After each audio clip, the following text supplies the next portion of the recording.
Hello and welcome. You're watching Election Radar right here on NDTV. Our election yatra began from Greater Noida, went to Aligarh, Deoband, Saharanpur, Rampur, Bareilly, Shahjahanpur. Just some of the names I remember. We went to many other places, Karhal, back to Rampur, then Kanpur Dehat, Kanpur City.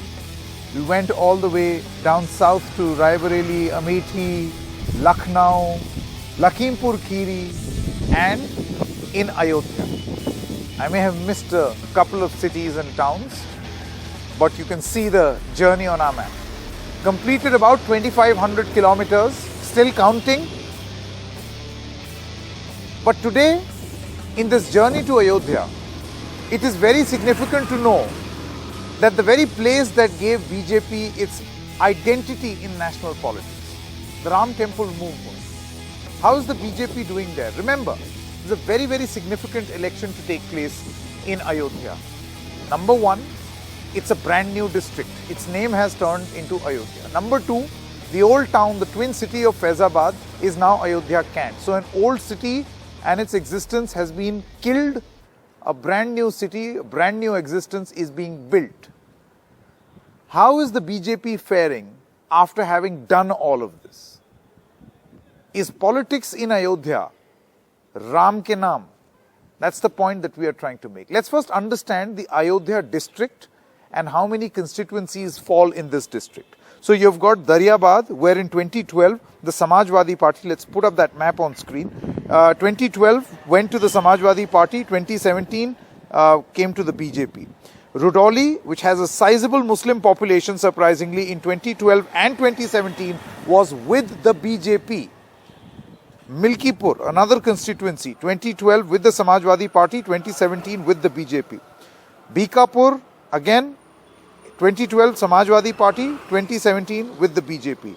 And Ayodhya, the Vidhan Sabha constituency Ayodhya, was with the Samajwadi Party after a gap of 20 years. They snatched it away from the BJP, but then the BJP snatched it back in 2017. Now these two people who contested in 2017 are back in the running this time around. We've interviewed them. You will see their interview in our report as we play out. Now what are the key issues in Ayodhya? It's very, very significant. Number one, this is the first election, first big election post the temple construction which is taking place in Ayodhya. The first big election that is taking place.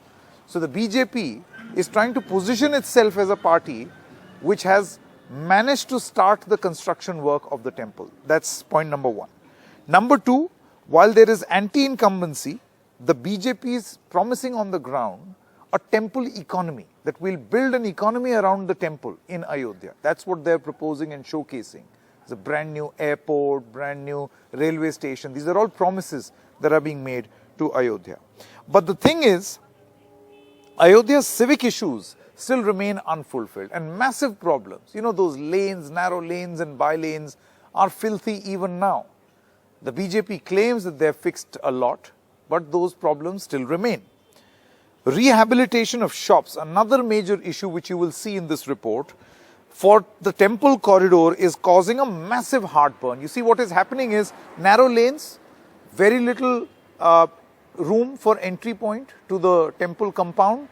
So the government proposed that we will break some houses and shops to widen the road.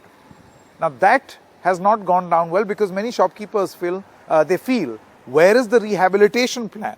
Unemployment, stray cattle continue to be a big electoral issue, and the Samajwadi Party had breached this fortress in 2012. They want to repeat this in 2022. The SP says that it is actually banking on the success in the Panchayat elections. Can they do it, or will the BJP be able to manage the Ayodhya seat? Despite a high-octane contest of a Yogi Adityanath contesting from there, he did not eventually. Can they still manage the Ayodhya contest? Ram ke naam par. Let's take a look at this report from Ayodhya.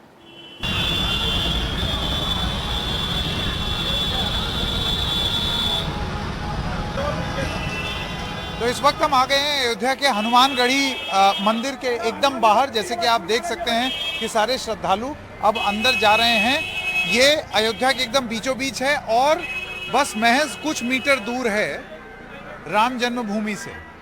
Ayodhya के दिल में क्या है वो इस जगह से बेहतर और कोई नहीं जानता। तो आइए बात करने की कोशिश करते हैं लोगों से और पूछने की कोशिश करते हैं कि उनके दिल में क्या है। जैसे कि आप देख सकते हैं एक लंबी लाइन है श्रद्धालुओं की जो कि ऊपर जा रही है और जो ये मंदिर बन रहा है उसको लेकर के प्रसन्नता है। हाँ, प्रसन्नता ही है। मंदिर बन रहा है तो मंदिर बनना तो अच्छी बात होती है। हम भी देखने आए हैं मंदिर। सही बात। अयोध्या के दिल में क्या है, गुप्ता जी के दिल में क्या है? गुप्ता जी के दिल में तो भाजपा ही है। हाँ, ऐसा क्यों? सर ना कोई पार्टी महंगाई कम कर सकती है और ना ही कुछ दंगे होते हैं, हर जगह होते हैं। हमारे यूपी में नहीं हो रहे हैं। बच्चे हम लोग सेफ है, हमारे बच्चे सर सेफ आज क्यों हैं? राम मंदिर इतना बड़ा फैसला आया सर, तो बहुत कुछ यहाँ भी हो सकता था लेकिन नहीं हुआ। क्यों नहीं हुआ? उसके दिन कौन है? योगी जी हैं। आइए कुछ और लोगों से बात करने की कोशिश करते हैं। ये मंदिर परिसर है, मंदिर के एकदम करीब का इलाका।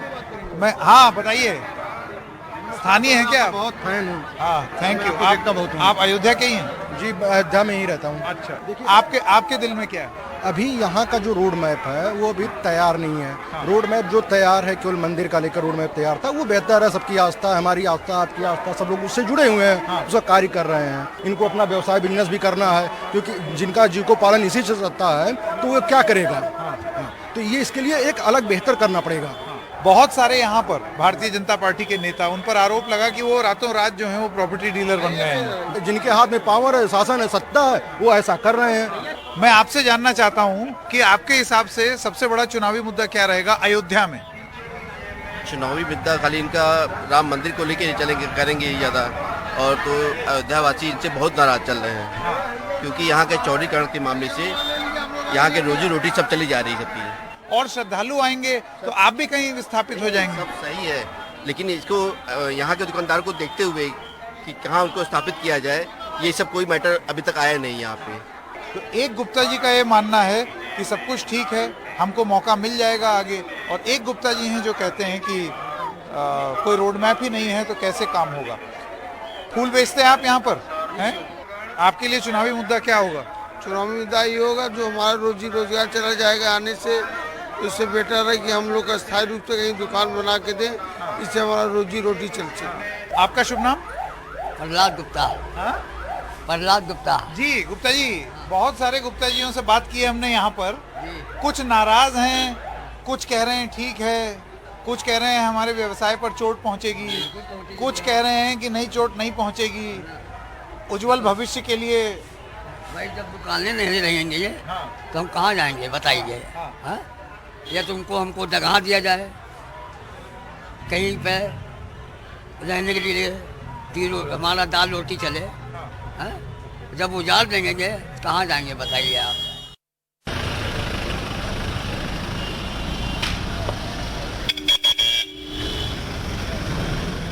तो अयोध्या का मुकाबला भी रोचक है। यहाँ के जो मौजूदा विधायक हैं वेद प्रकाश गुप्ता जी हमारे साथ हैं। गुप्ता जी, कैसे चल रहा है यहाँ पर आपका प्रचार?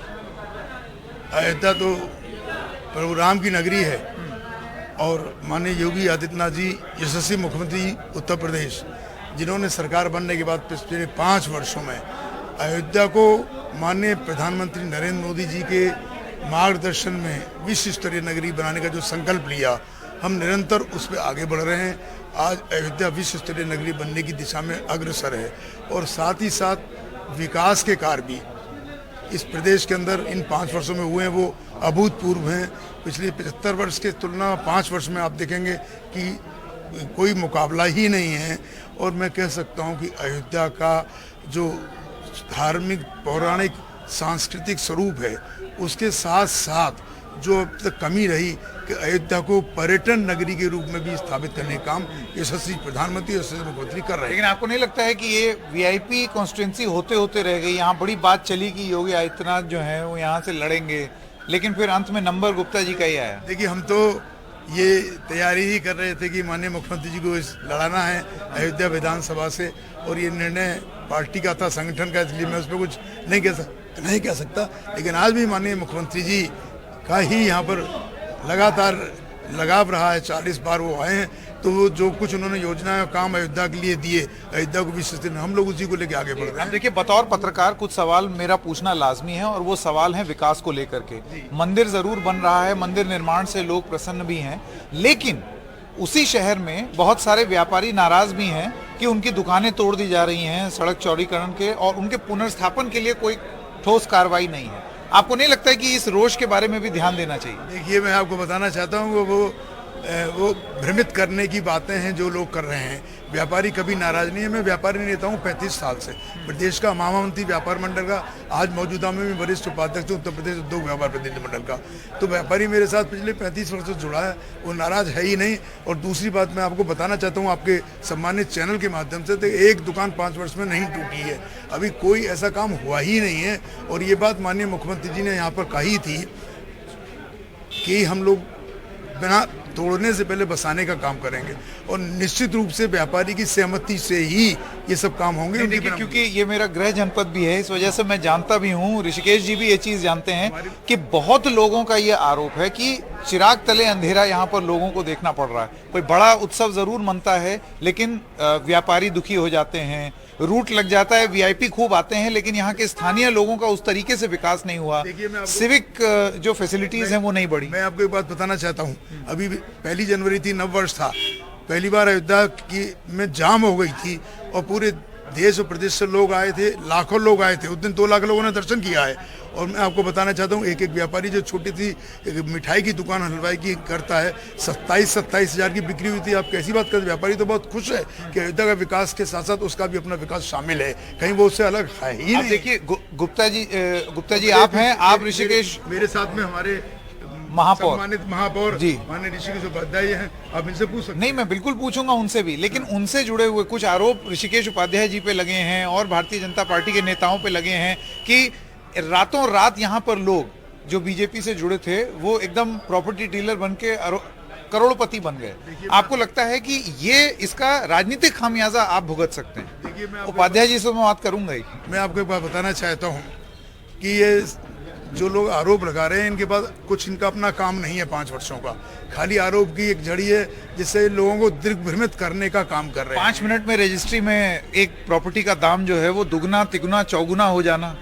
देखिए, आज तो अयोध्या की जो हमको याद है कि जब अयोध्या का विकास शुरू हुआ 5 वर्ष पूर्व, तो वहाँ की ज़मीनों की कीमत कितनी कम थी, और उन 5 वर्षों में किस प्रकार से बढ़ी है कि आज वहाँ ज़मीन ही नहीं है, किसी भाव में आप खरीदना चाहेंगे। मैं तो देख रहा हूँ ना, मैं विधायक हूँ यहाँ का, पूरे देश के लोग यहाँ आना चाहते हैं, धर्मशाला, होटल, गेस्ट हाउस, टूरिस्ट बंगले बनाना चाहते हैं, लेकिन ज़मीन नहीं मिल पा रही है। इतनी महंगी ज़मीन हो गई यहाँ की, यहाँ के किसान को, यहाँ के लोगों को, और जो लोग प्रॉपर्टी काम करते हैं उनका कारोबार है वो ये जो आरोप नहीं, लेकिन अगर राजनेता ही अगर प्रॉपर्टी डीलिंग करने लगे, ये आरोप है। मैं ये कहता हूँ, कोई यदि पहले से प्रॉपर्टी का काम 20 साल से कर रहा है और यदि वो कहीं राजनेता हो गया तो उसका कोई कसूर तो नहीं है, कहीं ना कहीं वो अपना व्यापार तो बंद नहीं करेगा। नेता होने के नाते लाभ अगर उठा रहे हों, जानकारी का उनको, ये तो जांच का विषय हुआ भी है जांच, और ऐसी कोई बात मुझे तो नहीं नजर आई। इसी की चीज आपसे पूछना चाहता हूँ, आपको नहीं लगता है कि ये एक सवाल है, ये एक बड़ा सवाल है जो कि भारतीय जनता पार्टी, आपके ऊपर भी व्यक्तिगत रूप से आरोप लगे हैं कि बीजेपी के नेता रातों रात जो हैं वो करोड़पति बन गए क्योंकि उनको जानकारी थी कि क्या चीज कैसे निवेश करना है? इस पे बहुत सारी स्टोरीज हो चुकी। देखिए, जैसे ये बात उठी, ये सारे आरोप राजनीतिक थे, क्योंकि जो लोग भगवान राम को काल्पनिक मांगते थे, अयोध्या आके उन्होंने चंदन लगाया, जनेऊ पहनने का प्रयास किया। ऐसे जो काल्पनिक मानने वाले लोग, उन्होंने आरोप लगाया, माननीय मुख्यमंत्री ने उसकी जांच कराई। जांच में कोई भी बात सत्य नहीं पाई गई। जितने दूध का दूध, पानी का पानी, सब सामने आ गया। चूंकि अयोध्या है, जब से भगवान राम का मंदिर बन रहा है, दुनिया के लोग अयोध्या में धर्मशाला ये सब बनाना चाहते, तो लाजमी है यहाँ का जो है उछाल बहुत तेज है। इस नाते मैं आपसे बस ये पूछना चाहता हूँ ऋषिकेश जी, आपको नहीं लगता है कि ये आरोप राजनीतिक रूप से नुकसान दे सकता है बीजेपी को, या आपको लगता है ये मायने ही नहीं रखता? यहाँ के लोग, स्थानीय लोग, उनका ये कहना है कि मंदिर तो बन रहा है, लेकिन मंदिर के साथ साथ जिस तरीके से शहर को विकसित होना चाहिए, जिस रफ्तार से शहर को विकसित होना चाहिए, वैसे नहीं हो रहा। मैं बताता हूँ, देखिए, सिविक फ्रंट पर आप क्योंकि महापौर हैं, आप मुझे बताइए क्या। हाँ, देखिए, अयोध्या 3 प्रकार से है। एक अयोध्या की पंचकोसी परिक्रमा के अंदर की एक सांस्कृतिक स्वरूप है, दूसरा 14 कोसी के अंदर का सांस्कृतिक स्वरूप है, और तीसरा 84 कोसी के अंदर का सांस्कृतिक स्वरूप है। तीनों सांस्कृतिक जो हमारी स्वरूप हैं, उनको चाहे मोदी जी हो, पर्यटन विभाग हो और माननीय मुख्यमंत्री योगी आदित्यनाथ हो, तीनों का एक बृहद रूप बनके कई हजार करोड़ रुपए की योजना, उनका शिलान्यास भी हुआ है। और जहां मेन अयोध्या की बात आप करते हैं, आने वाले समय में जो विजन डॉक्यूमेंट बन रहा है 2047 में विश्व की सर्वश्रेष्ठ नगरी अयोध्या बने, ऐसा मोदी जी का सपना है, योगी जी का सपना है। उसमें आप देखेंगे अयोध्या की हर गलियों में काम चल रहा है। 34 करोड़ की लागत से सभी गलियों का पुनर्निर्माण हो रहा है। आप देखेंगे रामपैणी में अविरल प्रवाह शुरू हो गया है। अयोध्या में मां सरयू की अविरलता निर्मलता को जो नाले गंदे करते थे, उनका ट्रैपिंग का काम पूरा हो चुका है। राम कथा संग्रहालय हो, अंतर्राष्ट्रीय बस अड्डा हो, दुनिया का सर्वश्रेष्ठ 100 जो रेलवे स्टेशन, उसमें अयोध्या का निर्माण 80% पूरा हो चुका है। अंतर्राष्ट्रीय हवाई अड्डा का निर्माण चल रहा है। 1100 एकड़ की हमारी इक्ष्वाकुपुरी नगरी का उसका अधिग्रहण हो गया है। किसानों ने सहमति से, खुशी से वो जमीनें दी हैं, उस पर सब बनने जा रहा है। और एक और सवाल ये कि जिस फैजाबाद में हम अभी हैं, जिसका नाम अयोध्या कैंट हो गया है, ये फैजाबाद नगरी जो है इसका नाम ही बदल के और उसकी एक पुरानी जो एक आइडेंटिटी है उसको भुलाने का भी प्रयास किया जा रहा है। इस आरोप पर आप क्या कहेंगे? देखिए, ये तो राम की मतलब इसको नगरी, डाइंग सिटी कहा जाता है फैजाबाद को, अयोध्या नहीं। देखिए मैं बताए 14 कोसी की जो सांस्कृतिक सीमा है, उसमें फैजाबाद एक कमिश्नरी और अयोध्या था। यशस्वी मुख्यमंत्री जी ने, चूंकि जब राम की नगरी है तो राम के नाम से होना चाहिए। अवध धाम सब धामों में यह वेद प्रसिद्ध निराला है, जो सबको पाठ पढ़ाता या उसे पढ़ाने वाला, परम पिता परमेश्वर को भी पुत्र बनाने वाला। आप गुप्ता जी, और आपको अपनी रैली के लिए जाना है। बहुत बहुत धन्यवाद एनडीटीवी से बात करने के लिए। ऋषिकेश जी, आपसे मुलाकात होगी। बिल्कुल बिल्कुल।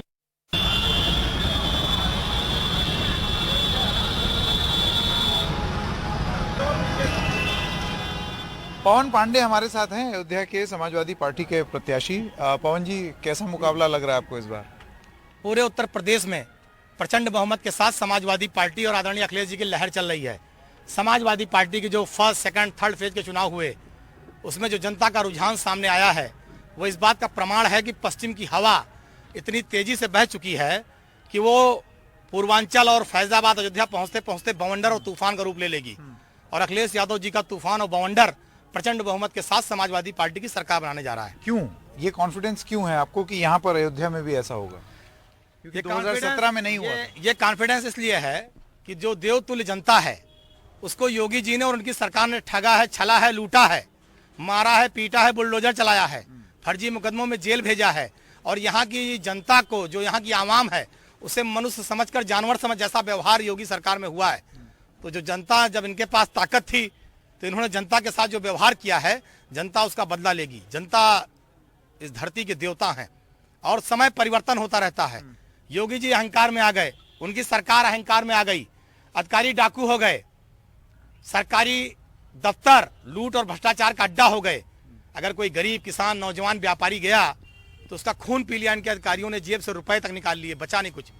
तो इसका बदला तो जनता लेगी ना, जनता इन डकैतों को भगाएगी। अयोध्या के बहुत सारे ऐसे व्यापारी हैं जो नाराज हैं, जिनका ये कहना है कि सड़क चौड़ी करने के चक्कर में उनका बड़ा नुकसान हो रहा है। यहाँ पर बहुत सारे नेताओं पर ये आरोप भी लगा कि वो जमीन प्रॉपर्टी डीलर बन गए मंदिर निर्माण के कार्य शुरू होते ही। आपने भी एक प्रेस कॉन्फ्रेंस की थी जून 2021 में। आपको लगता है ये सब चुनावी मुद्दे होंगे? मैंने एक बार नहीं, मैंने सैकड़ों बार इस मुद्दे को उठाया और मैं जब मौका पाता हूं तब बोलता हूं कि प्रभु श्री राम के नाम पर खरीद फरोख्त की दुकान